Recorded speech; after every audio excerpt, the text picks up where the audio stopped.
Lagrange's theorem. If H is a subgroup of finite group G, then order of H divides order of G. Okay, so what is that is? Order of H is O of H, order of G is O of G. We have to prove that O of G by O of H is equal to some K. Okay, is equal to some K. Okay, now in order to prove this, you have to prove three statements. The first one is every element of G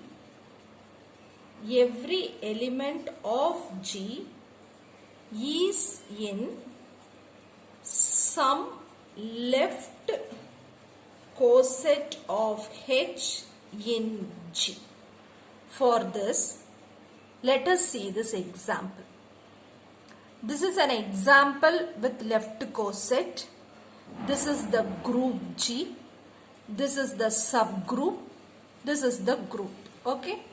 Now, in group G, I have 1, minus 1, I, minus I. In subgroup H, I have 1, minus 1. These are the left cosets. Every element of G, elements of G are 1, minus 1, I, minus I. So, all these elements, every element 1, minus 1, I, minus I is present in some left coset. If I check out 1, it is present here. If I check out minus 1, it is present here. If I check out I, it is present here somewhere. It is when I check out minus I, so it is present here. G, somewhere in this coset you can find every element of this G. Now we have seen with an example, you have to prove it theoretically. Next statement, B. If two left cosets of H in G have any element in common, then these two cosets are equal. These two cosets are equal. Now let us consider the two left cosets be 1H and minus 1H. Okay, now here I have 1. In this coset I have 1. Now in this coset also I have this 1. In this coset also I have this 1. What this statement says is, if two left cosets of H, these are the two left cosets of H, when it have any element in common, then these two sets are equal. Surely these two sets are equal. You have 1 minus 1 here, minus 1 and 1. So these are same. These two are equal. Then the next statement. Every left coset of H in G has the same number of elements as H. So H has 2 elements. Every left coset of H will have only 2 elements. 1, 2, 1, 2, 1, 2, 1. Now we have to prove A, B and C statements. So for that, partition group G into disjoint subsets.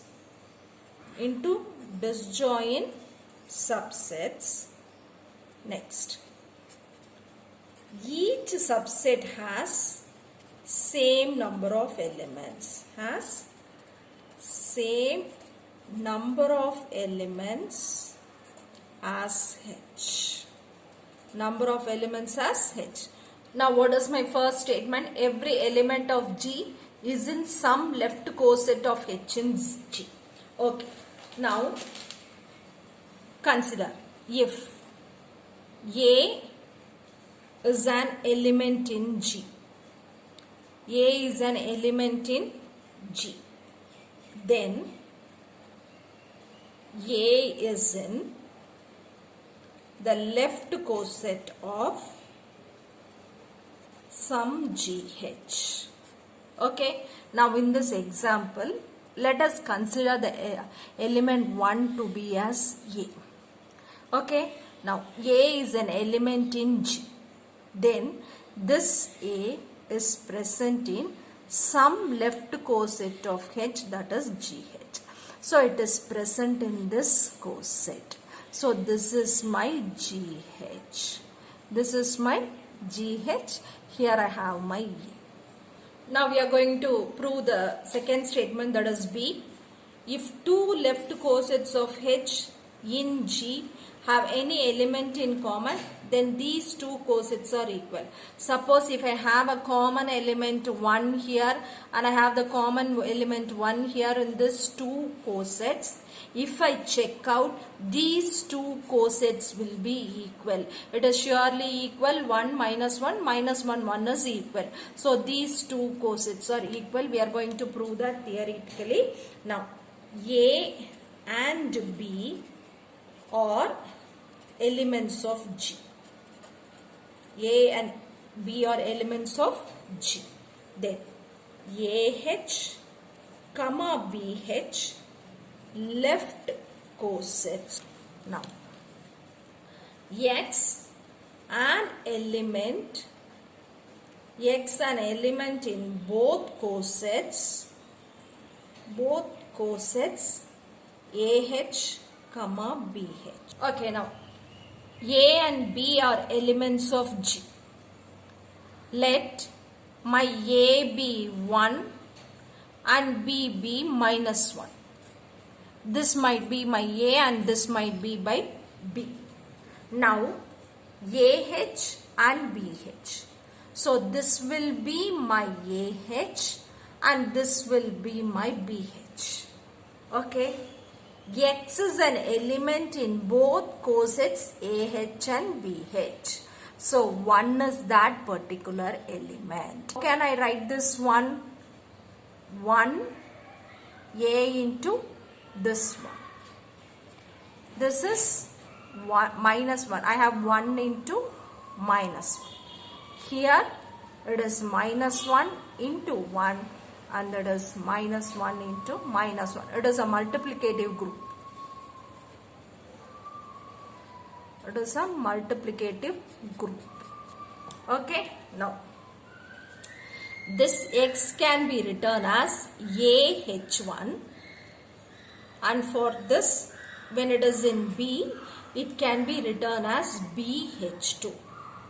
Since X is in both AH and BH, these two are equal. So AH1 is equal to BH2.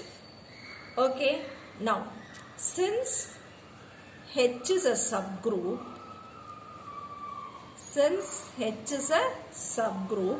I can write this as A is equal to B H2 H1 inverse, which implies A is equal to B H3, where my H3 is equal to H2 H1 inverse.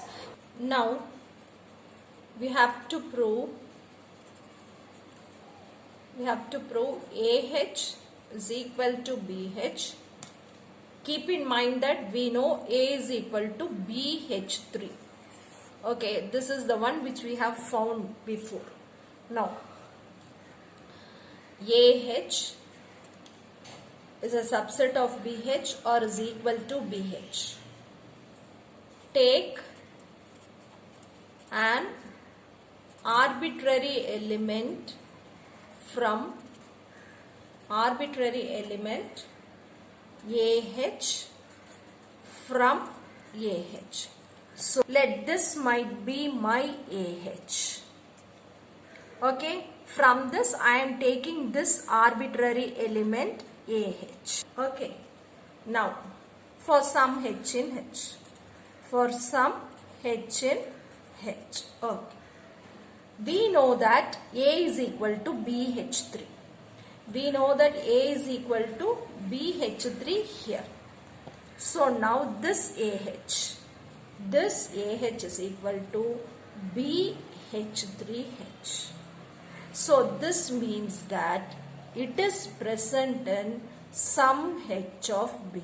It is present in some H of B. So this can be rewritten as this is equal to BH. This is present in some BH. Surely this AH is present here. This is my BH. Okay. Now, because why is it so? H is a subgroup of G and H is also a group. Since whichever element you consider in A, H, it is present in BH. Therefore, my AH is equal to BH. Now we are going to prove the third statement. Every left coset of H in G has the same number of elements as H. We exhibit one-to-one correspondence. We exhibit one-to-one correspondence between H and the cosets. Between H and the cosets of AH for any fixed A in G.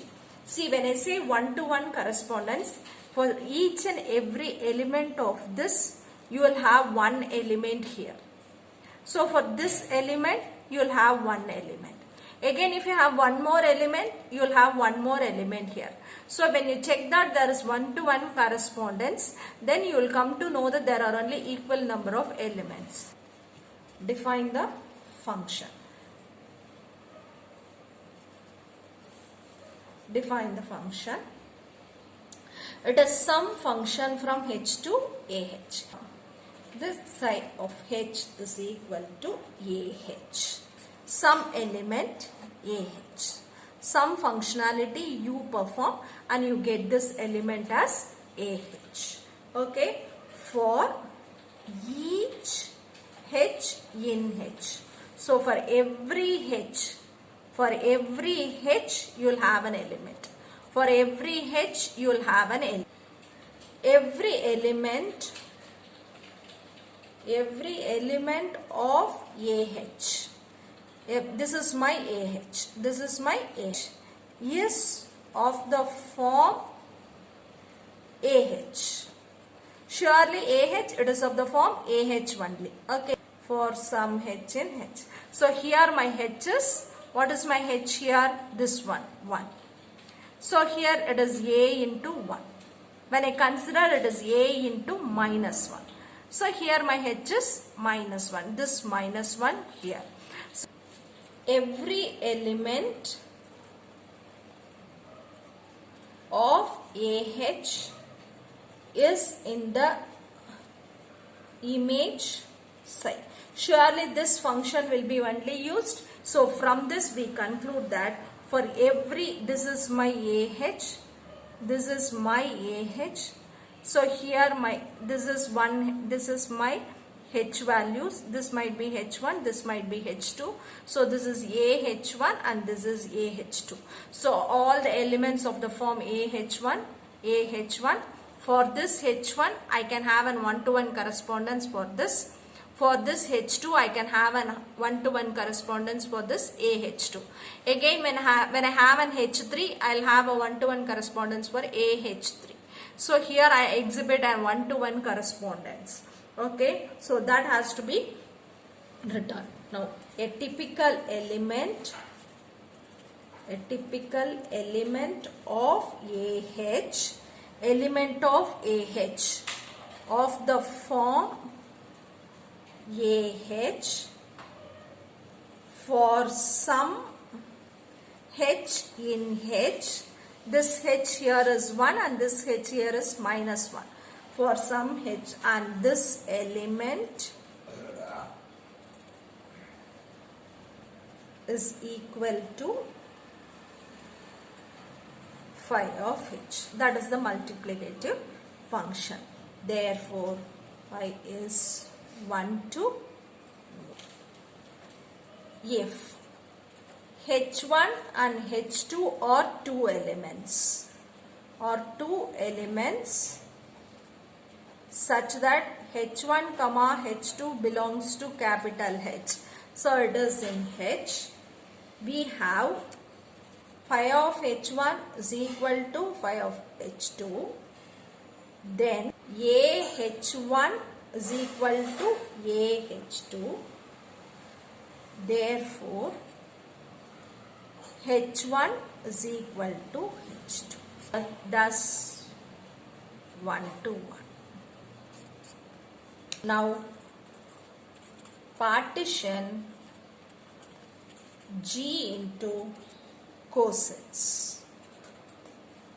Order of G is equal to 1. Order of H is equal to D. Number of cosets is K. Number of cosets is K. Then O of H divides O of G. That is N by D is equal to K. Thus